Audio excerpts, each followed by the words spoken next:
Përshëndetje të gjithëve, si një planifikues urban i komunitetit, jam vërtet i entuziazmuar për këtë shpjegim sot. Kjo që kemi përpara nuk është thjesht një lexim i mërzitshëm akademik. Absolutisht jo.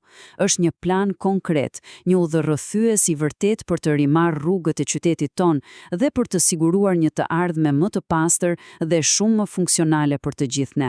E dini, ne të gjithë ndajmë të njëjtën hapësirë dhe mënyra se si lëvizim brenda saj përcakton drejt për drejt cilësinë e jetës son. Pra, le të shohim se si mund ta ridizajnojmë krejtësisht këtë përvojë.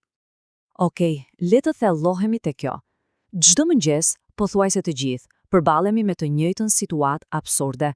Pse lëvizja nga pika A në pikën B duhet të na zbrasë të gjithë energjinë? Ai realiteti i përditshëm i bllokimeve të pafundme të trafikut, ndotja e ajrit dhe ajo zhurma konstante në sfond. E gjithë kjo nuk na vjedh vetëm kohën e çmuar, por na e shteron totalisht mendërisht dhe fizikisht. Është një barrë vërtet e rëndë që mbani gjithë qyteti. Por, e dini çfarë? Kjo nuk ka pse të jetë norma jonë. Ne vërtet mund të zgjedhim diçka ndryshe. Këtu është struktura e këtij udhërfesi. Do të nisim me realitetin e trafikut urban, pastaj do të përcaktojmë lëvizshmërinë e qëndrueshme. Më pas, do të shqyrtojmë përfitimet e jashtëzakonshme shëndetësore dhe ekonomike, do të thyem disa mite të vjetra të transportit dhe do ta mbyllim me zgjidhje praktike për komunitetin ton. Nuk është thjesht një listë, por një vizion i qartë për ta transformuar qytetin ton modern. Pra, kalojmë te seksioni i parë, realiteti i trafikut urban, ose thëndryshe, kostoja e vërtet e përditshme e mira makinave. Për ta bërë këtë pak më të prekshme, le të imagjinojmë një skenar. Një dhomë e mbi ngarkuar me njerëz, ku absolutisht të gjithë po bërtasin njëkohësisht në maj të kokës. Është kaotike, të mbyt dhe krijon një dhimbje koke të tmerrshme, apo jo? Po, kjo është saktësisht ajo që i bëjmë rrugëve tona kur mira makina individuale mbushin çdo centimetër asfalt të lirë, duke krijuar një zhurmë dhe ndotje të padurueshme. Tani, le të imagjinojmë sikur ajo dhomë kaotike të kthehet befas në një hapësirë të qetë, ku ka një frymëmarrje të përbashkët dhe plotësisht të sinkronizuar. Ky është transporti publik. Një autobus apo një tren funksionon si një qendër e përbashkët që fshin zhurmën e tepërt, i kthen qytetit atë qetësinë e munguar dhe ofron një lëvizje shumë harmonike. Kjo na çon natyrshëm te seksioni i dytë, përcaktimi i lëvizshmërisë së qëndrueshme. Me fjalë të tjera, të lëvizim më mençur për të marrë frymë shumë më lehtë. Pra, pika thelbësore është kjo. Terma transporti qëndrueshëm dhe lëvizshmëri urbane mund të tingëllojnë paksa si zhargon i ndërlikuar akademik, por në të vërtet nuk janë. Ato thjesht nënkuptojnë zgjedhjen tonë të ndërgjegjshme për të përdorur tranzitin e përbashkët. Mendojeni kështu, me çdo autobus të mbushur plot, ne fjalë për fjalë po heqim 10 makina nga rruga. Ne e bëjmë qytetin më funksional dhe jo vetëm duke zhbllokuar trafikun, por duke e lënë vetë qytetin të marrë frymë thellë dhe lirshëm. Është një përkufizim që lidhet drejt për drejt me realitetin praktik të përmirësimit të jetës son. Dhe ky koncept përkthehet kaq thjesht në jetën tonë të përditshme. Në njërin anë të ekuacionit kemi veprimet, si për shembull përdorimi një autobusi apo treni, kurse në anën tjetër kemi rezultatet e drejtpërdrejta, kursim masiv i energjisë, rënje drastike ndotjes dhe një ndihmë vërtet thelbësore për komunitetin. Investimi në këto forma specifike të transportit përkthehet menjëherë në një mjedis pa ato kongestionin mbytës, edhe për ata që me patjetër duhet përdorin makinën për ndonjë emergjencë, rrugët janë shumë të lira. Është një situatë ku absolutisht të gjithë fitojnë. Tani, le të flasim për shifrat dhe mirëqenien në seksionin e tretë, përfitimet shëndetësore dhe ekonomike, ose shpërblimet afatgjata të transportit publik. Së pari, le të shohim ndikimin në shëndet, sepse këto përfitime nuk janë thjesht një ideologji e bukur në letër, ato mbështeten në shkencë të pastër. Më pak makina, kjo do të thot automatikisht më pak gazra toksike që përfundojnë në mushkrit tona. Po flasim për ajër shumë të pastër dhe një mjedis rrënjësisht më të shëndetshëm për brezat që vijnë.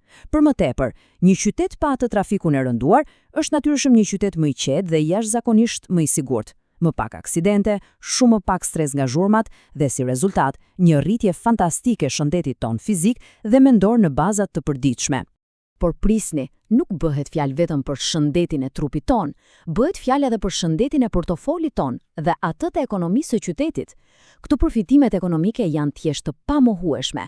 Transporti publik kushton jashtëzakonisht më pak në terma afatgjat se sa i përdorimi i përditshëm dhe i vazhdueshëm i makinës personale.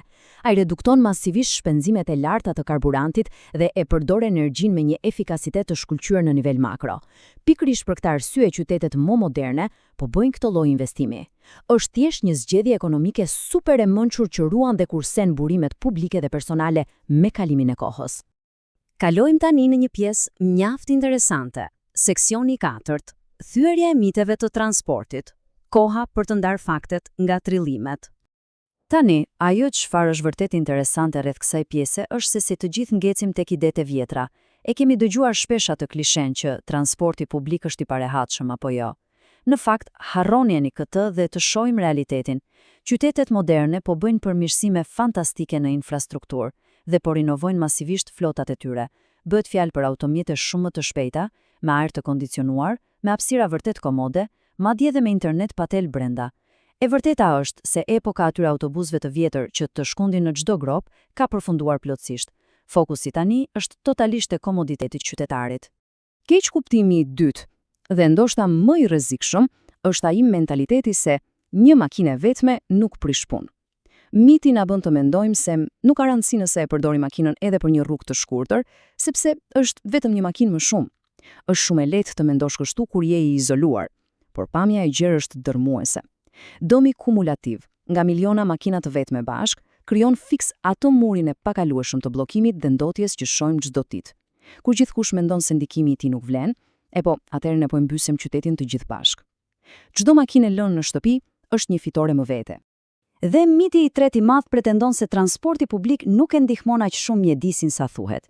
Dua të jemi shumë të qartë këtu. Kjo është absolutisht e pasakt.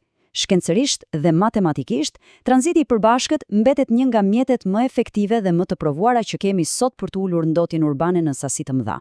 Kur bëjmë llogaritet për emetimet për çdo person, sinqerisht asgjë nuk mund t'i afrohet efikasitetit të një autobusi apo një treni plot me njerëz. Është pas një dyshim një nga mbrojtjet më të drejtpërdrejta dhe të fuqishme që mund t'i ofrojmë planetit ton. Dhe kështu, me këto fakte të qarta, mbrymë në seksionin e 5 dhe të fundit, zgjidhje për komunitetin ton. Pra, cilët janë ata hapa praktik që mund të ndërmerren që sot për një qytet më të pastër. Le të kalojmë këtu dhe të shohim se si kjo ndërton gradualisht një ndryshim monumental përmes 5 hapave fare të thjeshtë. E para, të fillojmë të përdorim autobusin ose trenin kurdo që kemi mundësi. E dyta, të japim një shans kombinimit të ecjes me këtë lloj transporti. Trupi e falenderon dhe mbulon në mënyrë perfekte distancat e fundit. Hapi i tretë, të jemi mbështetës të zënshëm të atyre nismave të vogla ekologjike në lagje. E katërta, për rrugë të shkurtra, le të përdorim biçikletën, pse jo? Dhe hapi i pestë, ndoshta dhe më i rëndësishmi, të flasim me të tjerët, t'i edukojnë dhe të ndajmë këtë informacion. Këto nuk kërkojnë sakrifica të mëdha të stilit jetesës, as pak. Janë thjesht vendime të vogla e të zgjuara që, kur bëhen nga i gjithë komuniteti, transformojnë rrënjësisht realitetin e rrugëve tona. Për ta mbyllur këtë analizë, vjen vërtet të ndajmë këtë mesazh kaq të fuqishëm. Qytetet e së ardhmes nuk ndërtohen vetëm me rrugë më të mëdha, ato ndërtohen me zgjedhje më të mençura. Si planifikues urban mund të them me garanci të plotë se shtrimi i kilometrave të tërë asfalti të ri nuk e zhduk trafikun, thjesht inkurajon përdorimin e akoma më shumë makinave. Zgjidhja jonë e vërtet dhe sinqerisht detyra thelbësore qytetare secilit prej nesh është të përqafojmë inteligjencën në mënyrën se si lëvizim. Herën tjetër që dilet nga shtëpia, le të sjellim ndërmend atë dhomën e zhurmshme nga shembulli më parshëm dhe të zgjedhim që t'i japim qytetit qetësinë e tij. Cilën zgjedhje të mençur do të bëjmë nesër në mëngjes? Uroj që ky udhërrëfyes t'ja ketë vlejtur dhe të shërbejë si frymëzim për një të ardhme shumë më të pastër e të jetueshme. Faleminderit.